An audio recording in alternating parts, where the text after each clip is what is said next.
Part 3 και το τελευταίο μέρος από τα κεριά του γάμου. Σήμερα το βιντεάκι είναι αφιερωμένο στην Ήφη και πάμε να δούμε μαζί την αντίδρασή της όταν έφτασαν τα κεριά στο σπίτι της.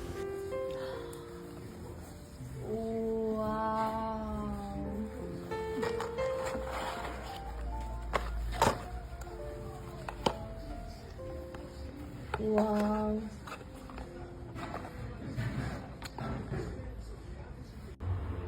Γεια σας, είμαι η Ήφη.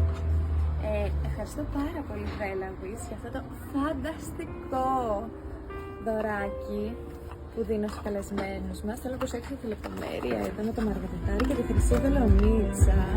Και ανοίγοντας θα δείτε κάτι καταπληκτικό. Όλοι μου οι καλεσμένοι έχουν ενθουσιαστεί.